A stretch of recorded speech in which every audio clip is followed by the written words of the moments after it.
जिस वस्तु के सहारे बाबा मातंग चट्टान पर चढ़े थे वो कोई रस्सी नहीं थी, वो तो हनुमान जी की पूंछ थी। वे चट्टान के ऊपर ध्यान मुद्रा में विराजमान थे। एक श्वेत तेजोमंडल उनके दिव्य मुख को शोभित कर रहा था। उनकी मुस्कान से एक विचित्र आभा स्फुरित होकर अंधकार में धुल सी रही थी। बाबा मातंग को जैसे सोने की खान मिल गई थी। वे अपने पूर्वजों से मिलने आए थे और उन्हें मिल गए उनके सभी पूर्वजों के चिरंजीवी गुरु। अपने चिरंजीवी गुरु के अकस्मात दर्शन पाकर बाबा मातंग का मुंह खुला का खुला रह गया और आंखों की पुतलियां चौड़ी हो गई थी। कुछ क्षण के बाद उनका अपनी स्वयं की देह से संपर्क टूट चुका था। उन्हें लग रहा था जैसे वे मात्र एक प्रकाश बिंदु हैं, किंतु उनकी देह कहीं लुप्त नहीं हुई थी। यदि कोई सामान्य व्यक्ति वहाँ होता तो उसे हनुमान जी नहीं दिखाई देते। उसे केवल बाबा मातंग चट्टान के मध्य मतिमंद अवस्था में गिरते उठते और लुढ़कते दिखाई देते। मुख्य धारा के किसी तर्कशील व्यक्ति को बाबा मानसिक रोगी जान पड़ते और किसी भक्त को संभवतः ऐसा प्रतीत होता जैसे उनमें हनुमान जी की दिव्य शक्ति प्रवेश कर गई थी। हनुमान जी को बाबा देह रूप में दिखाई दे रहे थे। उन्होंने देखा कि बाबा की देह पहले कुछ समय तक ऐसे कांपी जैसे वो भयंकर ज्वर से पीड़ित है। उसके बाद चट्टान पर ऐसे पसरी जैसे कोई वस्त्र गिरा हो। उसके बाद हनुमान जी के चारों ओर ऐसे लुढ़कने लगी जैसे घूमता हुआ लट्टू। नश्वर देह किसी अनश्वर शक्ति के समीप कैसे व्यवहार करेगी कोई नहीं बतला सकता। कुछ क्षण की इस भ्रांतचित गतिविधि के पश्चात बाबा मातंग हनुमान जी के चरणों में साष्टांग नमस्कार की अवस्था में स्थापित हो गए।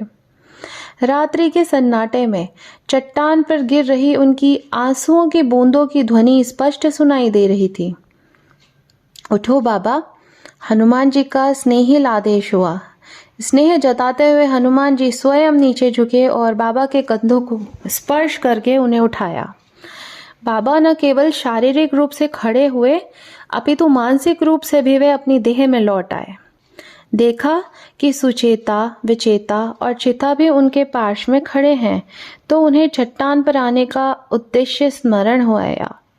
कुछ शब्द उन्हें नहीं सूझा तो वे आदर पूर्वक सिर झुकाकर खड़े रहे। वे प्रतीक्षा करने लगे कि हनुमान जी उनके मन के विचारों को पढ़कर स्वयं ही वार्ता प्रारंभ करें। अपने विचारों को मस्तिष्क पटल पर लाने के लिए वे सोचने लगे कि कैसे सुचेता और विचेता के बीच द्वंद्व के चलते वे ये तक भूल चुके थे कि उनके इष्ट देव और गुरु हनुमान जी का आगमन पिछले कई माह से अपेक्षित था।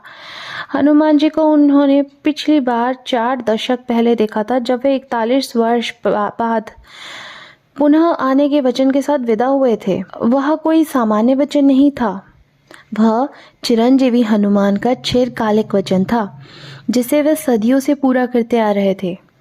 मातंग समाज जंगल में अपना स्थान बदलता रहता है, परंतु वे कहीं भी हो हनुमान जी हर 41 वर्ष बाद उनसे मिलने आते हैं। बाबा मातंग ऐसी लघुकाय अनुभव कर रहे थे जैसे उनकी काया से सहस्त्रों अशुद्धियां निकल गई हों। जब हनुमान जी की चुप्पी उन्हें भारी लगने लगी तो वे यजमान की भूमिका धारण करते हुए बोले, हे देव, हम नश्वर मनुष्यों के डेरे में आपका स्वागत है। मैं मातंग समाज की ओर से आपका आभार प्रकट करता हूँ। मैं जितना धन्यवाद करूँ उतना कम है। हम धन्य हैं कि आप पधारे हैं। हनुमान जी के शांत मुख पर एक व्यापक मुस्कान उभर आई। अपनी रहस्यमय वाणी में वे आनंद पूर्वक बोले, मुझे लगा कि आप जन मेरे पास आए हो, न कि मैं आपके पास। बाबा मातंग को भान हुआ कि हनुमान जी ने हनुवाणी आरंभ कर दी। ज्ञान की गंगा बहनी शुरू हो गई थी।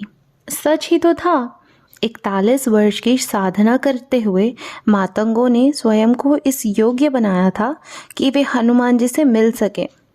अतः वो साधना पथ से होते हुए हनुमान जी के पास पहुंचे थे। न उस पर्वत में कुछ विशेष था, न ही उस स्थान में। उस स्थान पर मातंगों के सिवाय यदि कोई पहुंच भी जाता तो उसे हनुमान जी दिखाई नहीं देते।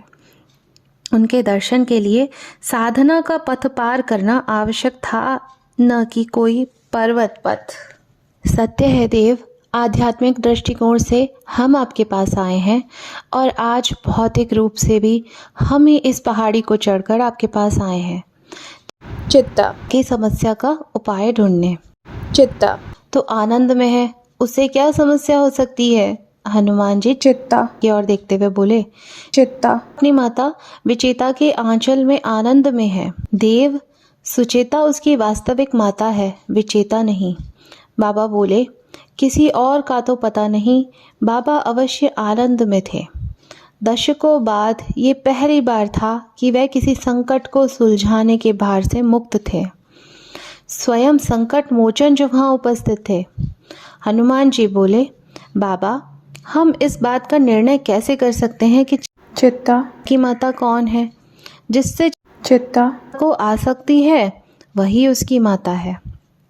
इतनी बड़ी समस्या का इतना साधारण उपाय कैसे हो सकता है? बाबा के मन में एक विचित्र खींच उमड़ पड़ी। उसको छुपाते हुए वे बोले, देव चित्ता तो एक छोटा बच्चा है, हम उस पर यह निर्णय कैसे छोड़ सकते हैं कि उसकी माता कौन है? उसे वशीकरण के माध्यम से भ्रमित भी तो किया जा सकता है। छोटा बच्चा